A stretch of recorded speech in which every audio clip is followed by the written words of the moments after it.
Hey, thanks for joining me. We're getting on to issue 13 of Gen 13, but they had them separated into three separate issues.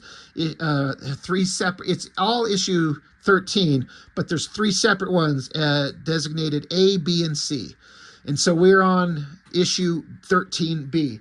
Just did the previous one, A, where the team was out at a mall and Grunge is looking to pick up a comic book, but then he ends up knocked out and goes into Fantasyland, meets up with the Archie crew, so he's in some kind of fantasy world in his head. Who knows what's going on? But the point of the books was to have Gen 13 crossover with a bunch of popular independent comics that are out there that are not the standard Marvel and DC stuff. So starting off with the cover here, I know nothing, and I mean nothing, about Jeff Smith's Bone comics beyond their existence. And the people that I know that have read them just seem to love them, just absolutely love it. And one of these days, I guess I might try. I guess I could imagine myself giving them a shot. I'm not opposed to it. I guess what stops me is that, as I understand it, there's a lot of books, and I know they just say just start at the beginning. Um, but I don't know. I'm not.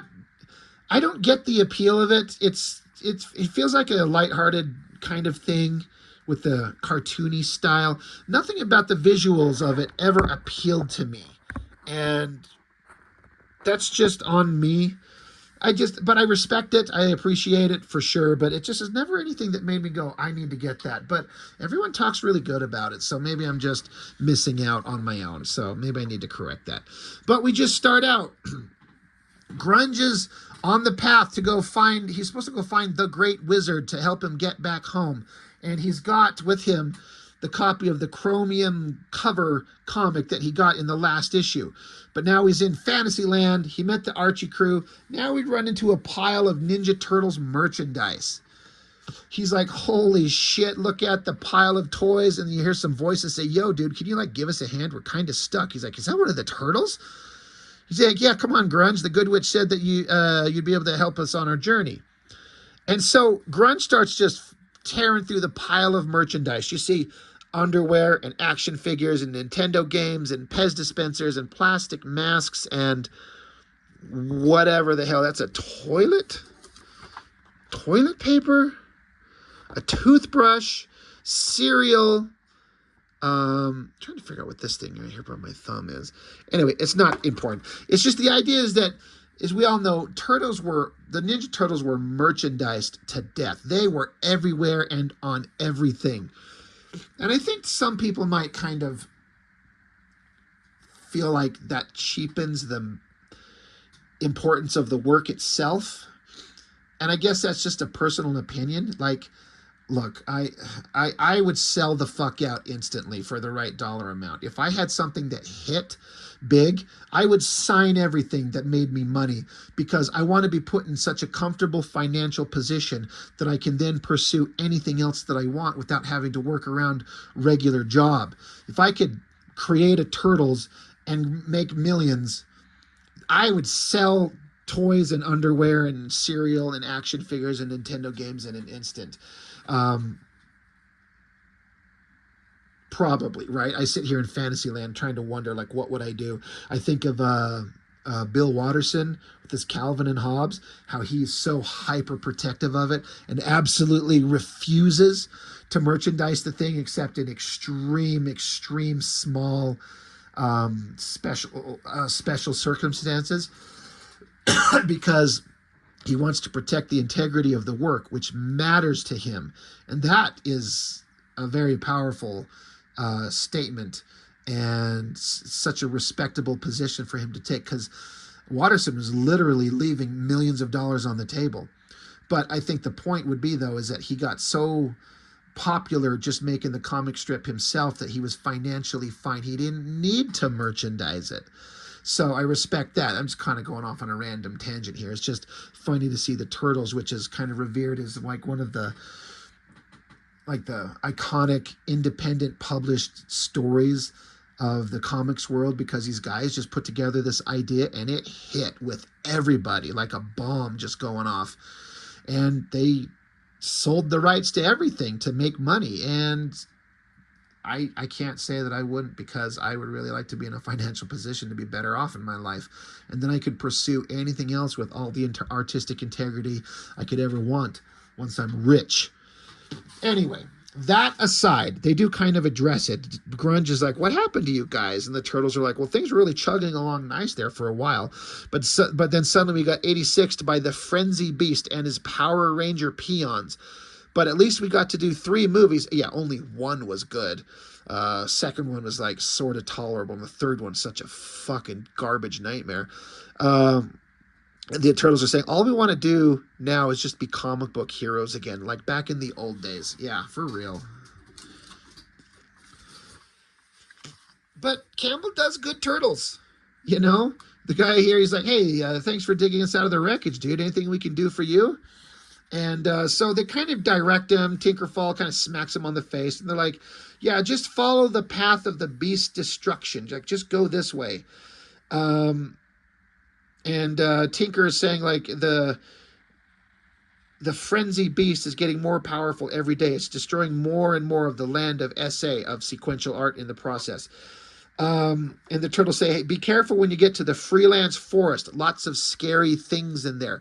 So now, deep inside the scary forest, here's where we run into Bone and whatever these other creatures are. They talk about evil rat creatures.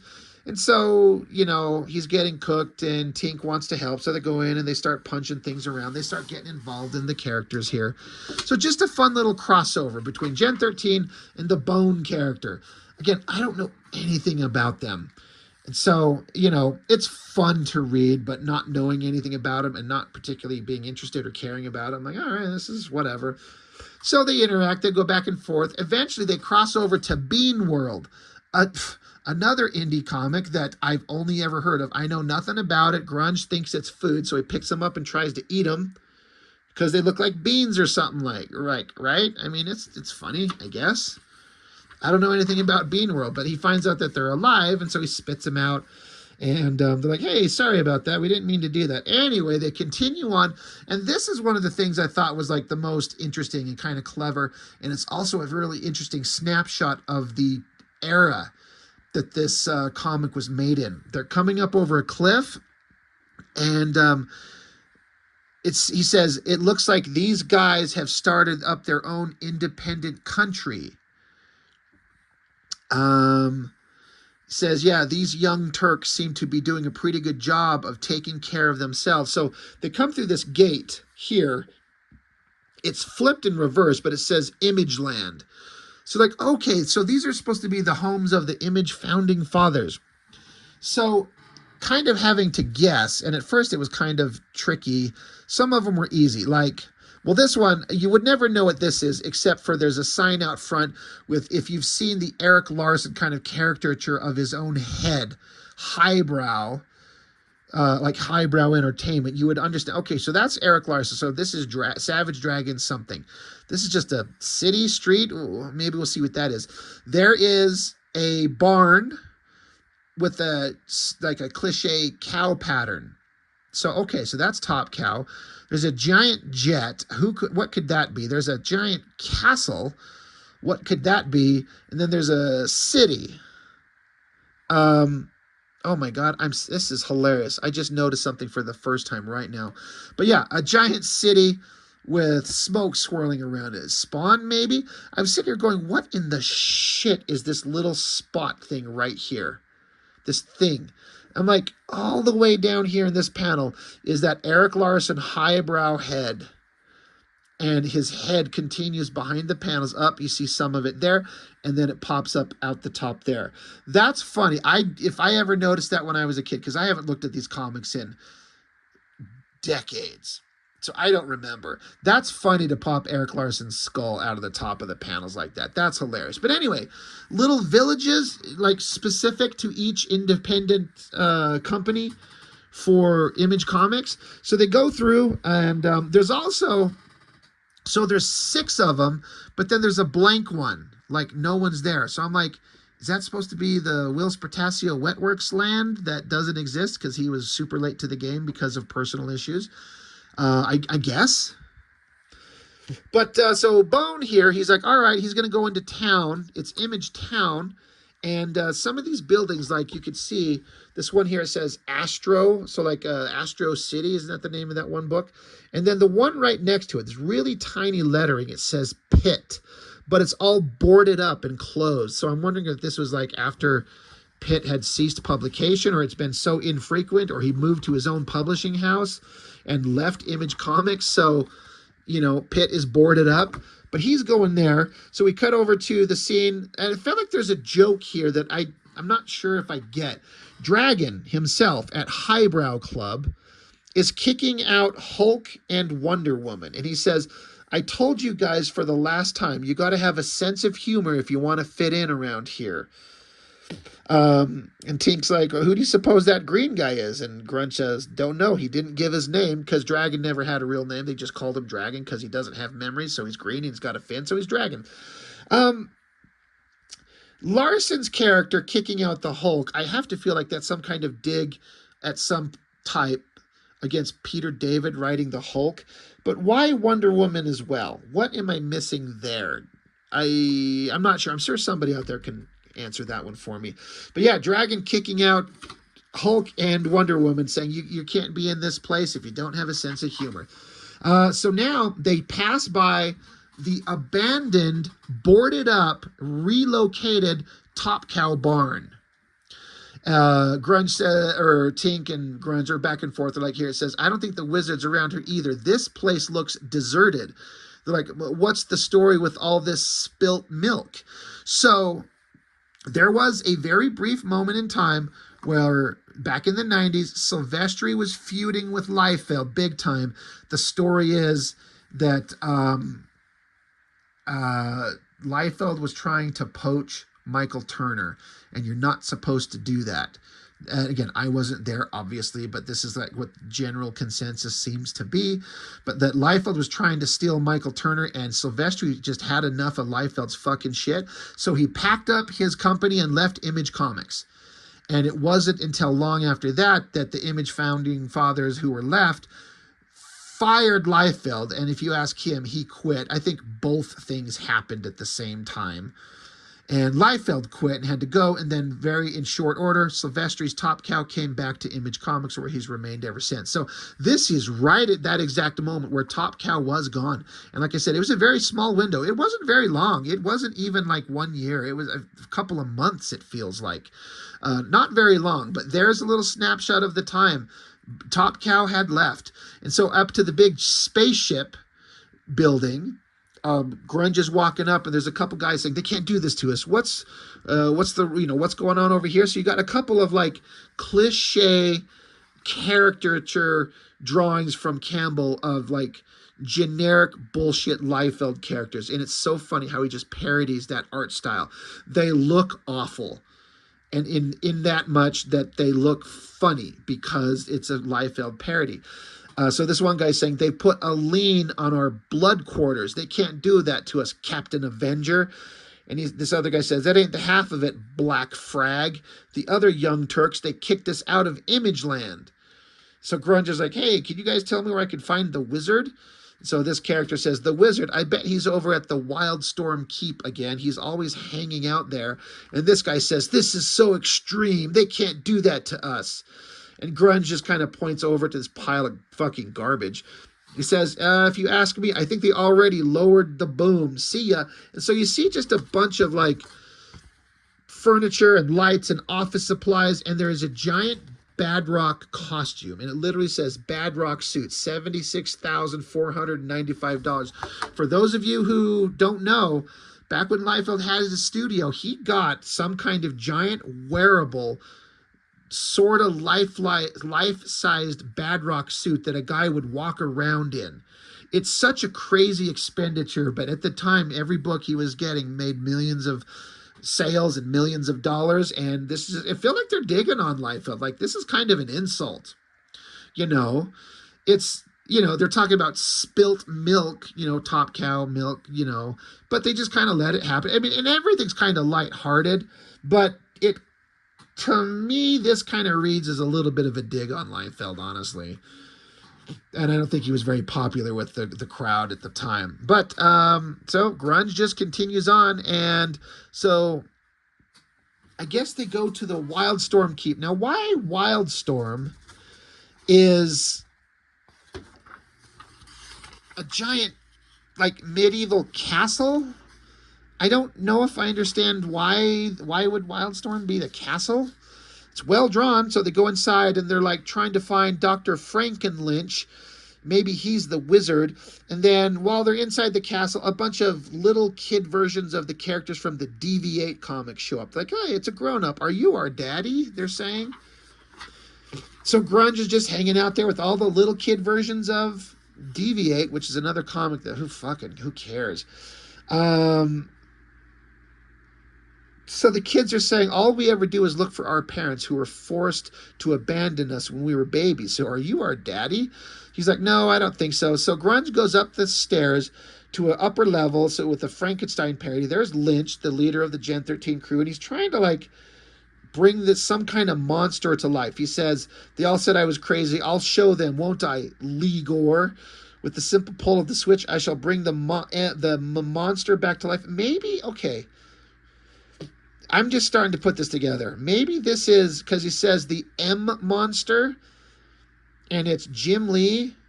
Maybe this is a parody of, because this is when Jim Lee and Liefeld were heading off to go do the Heroes Reborn bullshit, and they're hoping that these guys can breathe life into it says the M monster, so Marvel, and it was dead, and they're bringing back Jim Lee to spark life into them once again. I don't know if I ever understood that. Again, I haven't read these books in decades, so I haven't put any thought into it. So, interesting. They're going to try and spark some life. Guess what? It didn't work. Like, it worked for a minute. The sales were good, but then everything drops off and no one fucking cared. But they're the caricature of Igor, but he's Ligor. Well, you see, he's just a kind of a cartoony version of Jim Lee. And so grunge, Ligor comes up to him. He's like, may I be of assistance? And again, a funny shot of grunge, getting freaked out. And so they're going down some stairs. And Ligor is saying, I know everything that goes on around here. If you haven't figured it out, the wizard's already left to go battle the frenzy beast. Now follow me. I'll set you in the right direction. You two are going to need all the help you can get. And so grunge says, so what's this? And Ligor hands him this good luck charm.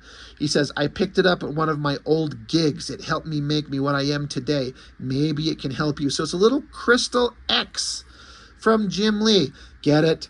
And so now here is Ligor, and he's got a hat on with the Fantastic Four on him. That's funny. And of course, he's holding a candlestick that's kind of like a parody of Beauty and the Beast with Lumiere, but it's the Gen 13 guy. Anyway, they're like, all right, he's showing them a way to get out somewhere. He gave them a little X talisman. So they go out to an alleyway, and they run into Spawn. Oh my God, it's Spawn. Campbell draws like a completely serious version of Spawn. Like, he's not fucking around doing some bullshit. Like, it looks like he made the best looking version of Spawn he could possibly draw. And you would be absolutely stupid to not do that, because they're making fun of the Wildstorm shit over here. They're mocking that. They're straight at making fun of Liefeld's shit over there. Larson's his area was kind of briefly passed over, but it was done with lighthearted humor. It worked. Everyone respects it. It's fine. Top Cow's gone. Wetworks doesn't exist. But McFarlane and the power that he has and his kind of station in the comics, it would be beyond dumb to not draw Spawn with every bit of reverence you could possibly muster, because I feel like you just want to, like, we're not going to make fun of Spawn. Like, you can make fun of Spawn just because of its crappy writing all you want, for real. But when you're, like, making a comic, and I feel like McFarlane's going to look at this, we're going to do it serious, because we don't want to piss off McFarlane. And if you do him respect, he'll probably give you work later in life, which has happened with these guys. Anyway, Spawn here, he's in the alleyway. He's like, what are you doing here? Grunge is like, I'm trying to get home. Like, oh, you're looking for the big cheese? Then you're too late, my friend. He's already left for the Darklands to face off against the Frenzy Beast.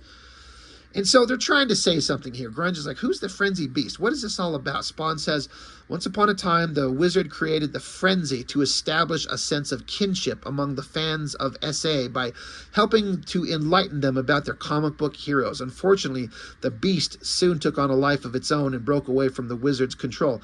It began destroying the land of SA and turning the fans away from their beloved heroes. Wait, somehow I sense that you possess the power to stop the Beast. You must join the wizard in his fight if he's to have any hope of saving the land of SA. So I feel like they're trying to talk about Wizard magazine itself, because Wizard started out just trying to unite comic fans under this kind of like, hey, here's a magazine. We're just going to talk about comics of all types, and it was fun when it started, but it eventually became a bullshit juggernaut of just absolute trash in its later years, and it deserved to die. Grunge is like, look, I'm not trying to get involved in some of this insanity. I don't know what the hell you're talking about. I just want to get out of here. But they're like, Spawn says, you'll have to find him. You'll have to journey to the very heart of the Frenzy Beast's domain, a perilous trip down Route 666 that even I would not dare to attempt. So Grunge is saying, well, great, then who else is going to be crazy enough to take me there? And so this guy shows up, and he's like, hey, I'll do it. Grunge says, huh? Who are you? And Spawn says, of course, only a madman would dare to undertake such a quest. And then to be continued in Gen 13 C. So, again, another silly, fun comic, crossing over, like getting into the Image world. I can't tell you how much time I spent just kind of back when I was younger, going over like the individual lands of the individual creators and the characters, and just laughing at the mockery they were making of Liefeld's shit. It's hilarious to me. But, you know, the crossover with the Turtles and Bone, and then Bean World, and the Image guys, and Madman now, it's all fun. I don't know ultimately what their goal was exactly, but it's fun. And Campbell draws a hell of a book, and it always looks fantastic. So anyway, that is Gen 13, issue 13B. Fun stuff. So I'm just going to get on to issue C, and that's all I've got for this one. So thanks for watching. I really appreciate it. I'll see you next time.